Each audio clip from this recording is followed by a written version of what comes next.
ನಮಸ್ತೆ, ಹೇಗಿದ್ದೀರಿ ಎಲ್ಲರೂ? ನಾನು ಯುಗಾದಿ ಹಬ್ಬಕ್ಕೆ ಸ್ಪೆಷಲ್ಗೆ ಮಟನ್ ಚಿಕನ್ ಮಸಾಲ ಮಾಡ್ತಾ ಇದ್ದೀನಿ. ಇದು 2 in 1 ಅಂತ ಹೇಳ್ಬೋದು. ಏನಕ್ಕೆ ಅಂದರೆ ವೆಜ್ಜು ನಾನ್ ವೆಜ್ಜು ಎರಡಕ್ಕೂ ಉಪಯೋಗಿಸ್ಬೋದು. ಇದು ವೆಜಿಟೇರಿಯನ್ನು ಮತ್ತು ನಾನ್ ವೆಜಿಟೇರಿಯನ್ ಇಬ್ಬರು ಇರ್ತಾರಲ್ವ. ವೆಜಿಟೇರಿಯನ್ ಆದರೆ ಕುರ್ಮಾ, ಸಾಗು, ಪನ್ನೀರ್ ಮಸಾಲ, ಮೊಳಕೆ ಕಾಳು ಸಾಂಬಾರು, ಮಸಾಲ ಸಾಂಬಾರು, ಆಲೂಗಡ್ಡೆ ಗೊಜ್ಜು ಅದಕ್ಕೆಲ್ಲ ಇದನ್ನು ಉಪಯೋಗಿಸೋದು ಈ ಪೌಡರ್ನ. ನಾನ್ ವೆಜ್ ಅವರು 2 in 1 ಅದಕ್ಕೂ ಉಪಯೋಗಿಸ್ಬೋದು, ಇದಕ್ಕೂ ಉಪಯೋಗಿಸ್ಬೋದು. ಬನ್ನಿ ನಾನು ಏನೇನೆಲ್ಲ ಹಾಕಿ ಈ ಪೌಡರ್ ಮಾಡ್ತೀನಿ ಅಂತ ತೋರಿಸ್ತೀನಿ. ಮೊದಲನೇದಾಗಿ ಧನಿಯಾ ಮತ್ತು ಬ್ಯಾಡಗೆ ಮೆಣಸಿನ್ಕಾಯಿ ಈ ಎರಡು ಸಮ ಪ್ರಮಾಣದಲ್ಲಿ ತಗೋಬೇಕು. ಯಾವುದ್ರಲ್ಲಿ ಬೌಲು ಅಥವಾ ಕೆ ಜಿ ಲೆಕ್ಕದಲ್ಲೂ ನೀವು ತೊಗೋಬೋದು. ಅರ್ಧ kg ಪೌಡ್ರ್ ಮಾಡಿಸ್ತೀನಿ ಅಂದರೆ ಅರ್ಧ kg ಬ್ಯಾಡಗೆ ಮೆಣಸಿನ್ಕಾಯಿ ಹಾಕಿ, ಖಾರ ಮೆಣಸಿನ್ಕಾಯಿ ಹಾಕ್ಬೇಡಿ. 1 ಬೌಲು ಧನಿಯಾ, ಅದೇ ಅಳತೆಯಲ್ಲಿ 1 ಬೌಲು ಬ್ಯಾಡಗೆ ಮೆಣಸಿನ್ಕಾಯಿ, 3 ಸ್ಪೂನ್ ಆಗೋಷ್ಟು ಕಸೂರಿ ಮೇಥೆ, ಒಂದು 2-2.5 ಸ್ಪೂನ್ ಆಗೋಷ್ಟು, 2 ಸ್ಪೂನು ಅಂದ್ಕೊಳ್ಳಿ, 2 ಸ್ಪೂನ್ ಆಗೋಷ್ಟು ಜೀರಿಗೆ.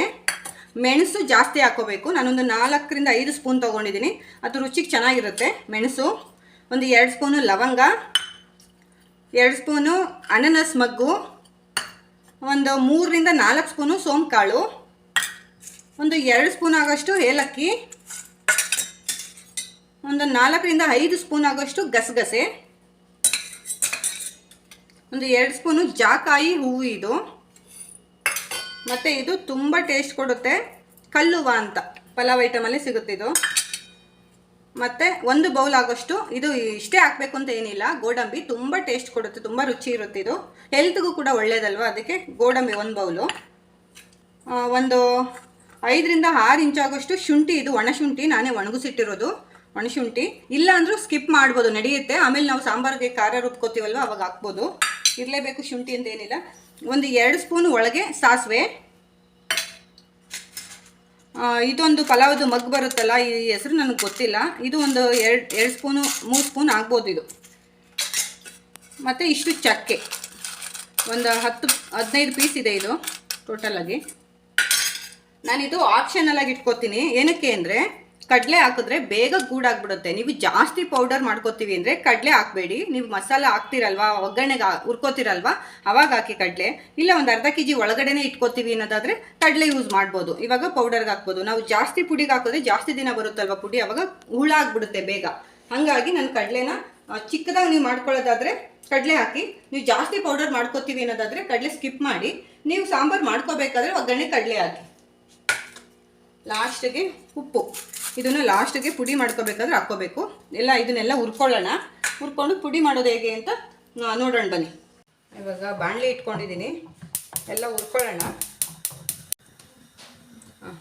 ಬಾಣಲಿ ಕಾದಿದೆ. ಮೊದಲಿಗೆ ಗಸಗಸೆ ಹಾಕ್ಕೊತೀನಿ, ಸ್ವಲ್ಪ ಕಡಿಮೆ ಉರಿಲಿ ಹುರ್ಕೊಳ್ಳೋಣ.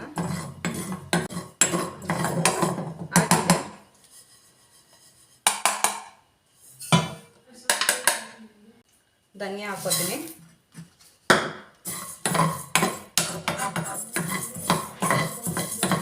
ನನ್ನ ಅಂದಾಜು ಒಂದು 50 ಗ್ರಾಮ್ ಇರಬಹುದು ಅನ್ಕೋತೀನಿ. ನೀವು ಎಷ್ಟು ಮಾಡ್ಕೋತೀರೋ ಅಷ್ಟು ಧನಿಯಾ ಮತ್ತು ಬ್ಯಾಡಗೆ ಮೆಣಸಿನ್ಕಾಯಿ ಒಂದೇ ಸಮದಲ್ಲಿ ಹಾಕ್ಕೊಳ್ಳಿ, ಸಮ ಪ್ರಮಾಣದಲ್ಲೇ ಹಾಕ್ಕೊಳ್ಳಿ ಅದನ್ನು. ಆಮೇಲೆ ಖಾರ ಮೆಣಸಿನ್ಕಾಯಿ ಯೂಸ್ ಮಾಡಬೇಡಿ. ನಿಮಗೆ ಬೇಕು ಅಂದರೆ, ಖಾರ ಜಾಸ್ತಿ ಬೇಕು ಅಂದರೆ ನೀವು ಸಾಂಬಾರ್ಗೆ ಹಾಕ್ಕೋಬೇಕಾದ್ರೆ ಸ್ವಲ್ಪ ಖಾರದ ಪುಡಿ ಹಾಕ್ಕೊಳ್ಳಿ. ಬಟ್ ಇವಾಗ ಮಾತ್ರ ಬ್ಯಾಡಗೆ ಮೆಣಸಿನ್ಕಾಯಿನೇ ಪೌಡರ್ಗೆ ಹಾಕಿ. ಇದು ಏನಕ್ಕೆ ಇವಾಗ ಮಾಡ್ತಾ ಇದ್ದೀನಿ ಅಂದರೆ, ಕೆಲವು ಕಮೆಂಟ್ಸಲ್ಲಿ ಕೇಳಿದ್ದೀರಿ ಪೌಡರ್ ಮಾಡ್ಕೊಳ್ಳೋದು ಹೇಗೆ ಅಂತ ತೋರಿಸಿ ಅಂತ. ಹೆಂಗೂ ಹಬ್ಬ ಹತ್ರ ಬರ್ತಿದೆ, ಯುಗಾದಿ ಹಬ್ಬಕ್ಕೆ ಎಲ್ರಿಗೂ ಪೌಡರ್ ಬೇಕೇ ಬೇಕು. ಮಟನ್ ಸಾಂಬಾರು, ಚಿಕನ್ ಸಾಂಬಾರು, ಮಸಾಲ ಸಾಂಬಾರು ಏನಕ್ಕೂ ಅದಕ್ಕೆ ಇವಾಗ ಮಾಡ್ತಾ ಇದ್ದೀನಿ. ಇದು 1 kg 2 kg ಪೌಡರ್, ಧನಿಯಾ ಪೌಡರ್ ಹೇಗೂ ಮಾಡಿಸ್ಕೋತೀವಲ್ವಾ, ಅದಕ್ಕೆ ಸರಿಯಾಗಿ ನೋಡ್ಕೊಂಡು ಅಳತೆ ನೋಡ್ಕೊಂಡು ನೀವು ಮಾಡಿಟ್ಕೊಂಡ್ರೆ ನಾವು ಚಕ್ಕೆ ಲವಂಗ ಆ ಥರ ಎಲ್ಲ ಜಾಸ್ತಿ ಬಳಸೋಂಗೆ ಇರಲ್ಲ. ಆಮೇಲೆ ಎಲ್ಲದಕ್ಕೂ ಅದನ್ನ ಇಟ್ಕೊಂಡೇ ಕುತ್ಕೊಳ್ಳೋಕ್ಕಾಗಲ್ಲ. ಅದು ಈ ಥರ ಮಾಡ್ಕೊಬಿಟ್ರೆ ಒಂದು ಸಲ ಟೈಮ್ ಮಾಡಿಕೊಂಡು ಟೇಸ್ಟು ಇರುತ್ತೆ, ತುಂಬ ಚೆನ್ನಾಗೂ ಇರುತ್ತೆ.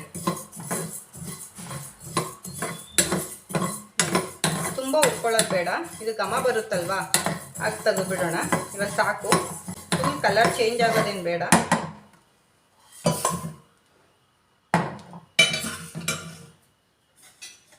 ಕಡಲೆ ಯಾಕೆ ಹಾಕ್ಕೋತಿದ್ದೀನಿ ಅಂದರೆ ಸ್ವಲ್ಪನೇ ನಾನು ಪುಡಿ ಮಾಡ್ಕೋತಾ ಇರೋದು ಪೌಡರು. ಅದಕ್ಕೆ ಕಡಲೆ ಹಾಕೋತಾ ಇದ್ದೀನಿ. ನಾನು ಜಾಸ್ತಿ ಮಾಡ್ಕೋತೀನಿ. 1 kg 2 kg ಪುಡಿ ಮಾಡಿಕೊಂಡ್ರೆ ಒಂದು 3ರಿಂದ 4 ತಿಂಗಳು 5 ತಿಂಗಳವರೆಗೂ ಬರುತ್ತೆ ಪುಡಿ. ಆಗ ಕಡಲೆ ಒಂದು ಹಾಕ್ಕೊಳ್ಳಲ್ಲ, ಸಾಂಬಾರು ಮಾಡಬೇಕಾದ್ರೆ ಹಾಕೋತೀನಿ ಅಷ್ಟೇ ಕಡಲೆ. ಇವಾಗ ಸ್ವಲ್ಪ ಮಾಡ್ಕೋತಾ ಇದ್ದೀನಲ್ವ, ಅದಕ್ಕೆ ಕಡಲೆ ಹಾಕೋತಾ ಇದ್ದೀನಿ.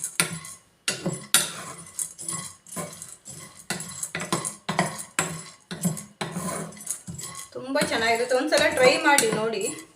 ಚಕ್ಕೆ ಲವಂಗ ಐಟಮ್, ಮಸಾಲೆ ಐಟಮ್ ಎಲ್ಲ ಒಟ್ಟಿಗೆ ಹಾಕೋತೀನಿ.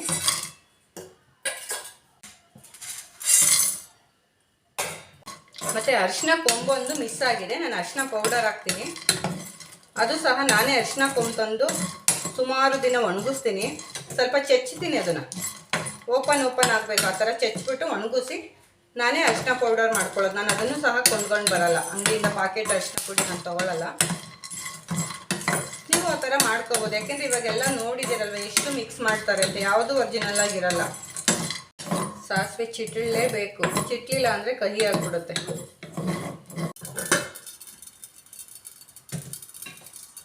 ಇದಾಗಿದೆ.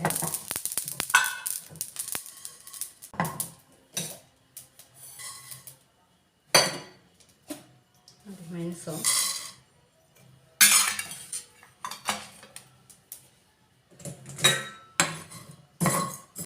ಕಡಿಮೆ ಉರಿಲೇ ಇದನ್ನು ಬಿಸಿ ಮಾಡ್ಕೊಳ್ಳಿ. ಟೇಸ್ಟು ಚೆನ್ನಾಗಿರುತ್ತೆ. ಕಡಿಮೆ ಉರಿ ನಾವು ಮಾಡಿಕೊಂಡಷ್ಟು ಟೇಸ್ಟ್ ಚೆನ್ನಾಗಿ ಬರುತ್ತೆ. ಫುಲ್ಲು ಸಿಮ್ ಇಟ್ಬಿಟ್ರೆ ಬೇಗ ಸೀದೋಗ್ಬಿಡುತ್ತೆ, ಒಳಗಡೆ ಅದು ಫ್ರೈ ಆಗಿರಲ್ಲ ಅದು. ಏಲಕ್ಕಿ ಸ್ವಲ್ಪ ಬಿಸಿ ಆಗಲಿ, ಜಾಸ್ತಿ ಬೇಡ.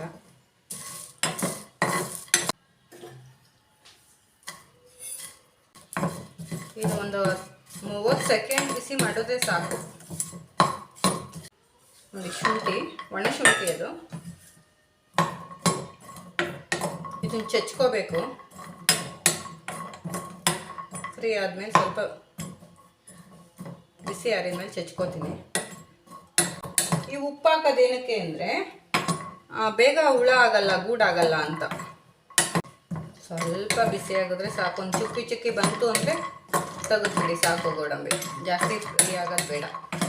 ಕಸೂರಿ ಮತ್ತು ಸ್ವಲ್ಪ ಬಿಸಿ ಆಗೋದು ಸಾಕು. ಎಲ್ಲನೂ ಅಷ್ಟೇ, ಸ್ವಲ್ಪ ಗಟ್ಟಿ ಇರೋದು ಮಾತ್ರ ಒಂಚೂರು ಬಿಸಿ ಮಾಡ್ಕೊಳ್ಳಿ. ಈ ಥರದ್ದೆಲ್ಲನೂ ಸ್ವಲ್ಪ ಬಿಸಿ ಆದರೆ ಸಾಕು.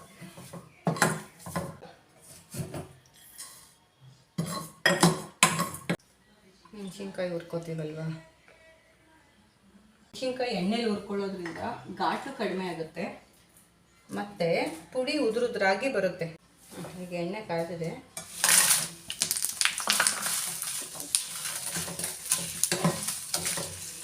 ನೋಡ್ತಾ ಇರ್ಬೋದು ಹೇಗೆ ಉಬ್ಕೊಳ್ತಾ ಇದೆ ಅಂತ. ಸರಿ, ಎಣ್ಣೆಲಿ ಕರೆದ್ರೆ ಘಾಟ ಆಗಲ್ಲ ಮತ್ತು ಪುಡಿ ಮತ್ತೆ ಕಲಿಸ್ಕೊಳ್ಳೋ ಥರ ಮೆತ್ತಗಾಗಲ್ಲ. ಆಫ್ ಮಾಡ್ಕೋತೀನಿ. ಇದೆಲ್ಲ ಸ್ವಲ್ಪ ತಣ್ಣಗಾಗಲಿ, ಆಮೇಲೆ ಪೌಡರ್ ಮಾಡ್ಕೋತೀನಿ. ಎಲ್ಲ ತಣ್ಣಗಾಗಿದೆ. ಇದು ಶುಂಠಿ ಚೆಚ್ಕೊಂಡಿದ್ದೀನಿ, ಮಿಕ್ಸ್ ಮಾಡ್ಕೋತೀನಿ.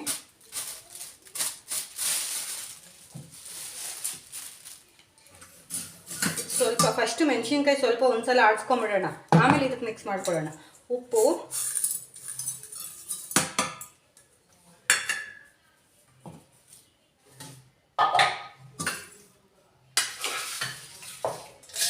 ಸ್ವಲ್ಪ ಜಾಸ್ತಿ ಯಾವ ಐಟಮ್ ತೋರಿಸಿದ್ದೀನಿ ಆ ಐಟಮ್ನ ಇನ್ನೂ ಸ್ವಲ್ಪ ಜಾಸ್ತಿ ಹಾಕ್ಕೊಳ್ಳಿ.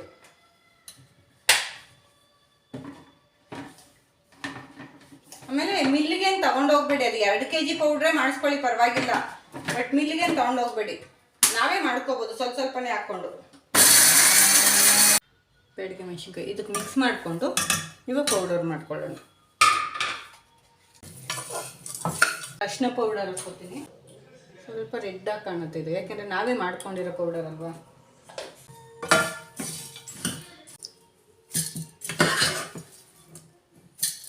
ಎಷ್ಟು ಕಲರ್ ಆಗಿದೆ, ಎಷ್ಟು ಸ್ಮೆಲ್ ಬರ್ತಿದೆ ಗೊತ್ತಾ, ನಿಜವಾಗ್ಲೂ ತುಂಬ ಚೆನ್ನಾಗಿ ಗಮ್ಮಂತಿದೆ ಪೌಡರು. ನೀವು ಒಂದು ಸ್ವಲ್ಪ, ನಾನಿವಾಗ 50 ಗ್ರಾಮ್ ಆಗೋಷ್ಟು ಮಾಡ್ಕೊಂಡಿದ್ದೀನಲ್ವ, 50 ಗ್ರಾಮಿನ ಅಳತೆಗೆ ನೀವು ಅಷ್ಟನ್ನು ಮಾಡಿಕೊಂಡು ಯೂಸ್ ಮಾಡಿ ನೋಡಿ. ನಿಮ್ಗೆ ಇಷ್ಟ ಆಯಿತು ಅಂದರೆ 1 kg 2 kg ಆ ಥರನೂ ಮಾಡ್ಕೊಬೋದು. ನೋಡಿ ಚೆನ್ನಾಗಿದೆ, ನೈಸ್ಗೂ ಇದೆ, ಇಷ್ಟು ಸಾಕು. ಇದು ನಾವು ಮತ್ತೆ ರುಬ್ಕೋತೀವಲ್ಲ ಸಾಂಬಾರು ಮಾಡಬೇಕಾದ್ರೆಲ್ಲ. ನಾನು ಸ್ವಲ್ಪ ತಣ್ಣಗಾದ್ಮೇಲೆ ಮಿಕ್ಸ್ ಮಾಡ್ತೀನಿ. ತುಂಬ ಬಿಸಿ ಇದೆ. ಏನು ಜಾಸ್ತಿ ಖರ್ಚಾಗಲ್ವಲ್ಲ, ಅದಕ್ಕೆ ಸ್ವಲ್ಪನೇ ಮಾಡ್ಕೊಳ್ಳೋದು. ಅರ್ಧ ಕೆ ಜಿ ಧನಿಯಾಗಿ ಮಾಡಿಸ್ಕೊಂಡ್ರೆ ಆಯಿತು. ಒಂದೊಂದು ಸಲ ನಮ್ಮ ಅಕ್ಕನೂ ತಂದುಕೊಡ್ತಾರೆ, ಅವ್ರು ಮಾಡಿಸಿದ್ರೆ ಅವರು ಪುಡಿ ಮಾಡಿದಾಗ ನನಗೂ ತಂದುಕೊಡ್ತಾರೆ. ನೋಡಿ ಪೂರ್ತಿ ಪುಡಿ ತಣ್ಣಗಾಗಿದೆ, ಉದುರಾಗಿದೆ. ಇಷ್ಟಿದ್ರೆ ಸಾಕು ಅನಿಸುತ್ತೆ. ತುಂಬ ಚೆನ್ನಾಗಿ ಟೇಸ್ಟ್ ಅಂತೂ ಇರುತ್ತೆ. ನನಗಂತೂ ತುಂಬ ನಂಬಿಕೆ ಇದೆ, ನಾನು ತುಂಬ ವರ್ಷದಿಂದ ಮಾಡ್ಕೊತಿದ್ದೀನಿ. ಸ್ಮೆಲ್ಲು ಅಷ್ಟೇ ತುಂಬ ಚೆನ್ನಾಗಿದೆ. ನೀವು ಈ ಥರ ಒಂದು ಸಲ ಟ್ರೈ ಮಾಡಿ ನನಗೊಂದು ಕಾಮೆಂಟ್ ಬಾಕ್ಸಲ್ಲಿ ಹೇಗೆ ಬಂತು, ಹೇಗಿದೆ ಟೇಸ್ಟು ಅಂತ ಒಂದು ಕಾಮೆಂಟ್ ಸೆಕ್ಷನಲ್ಲಿ ಕಾಮೆಂಟ್ಸ್ ಹಾಕಿ. ಓಕೆನಾ? ಟಾಟಾ, ಬಾಯ್, ಟೇಕ್ ಕೇರ್.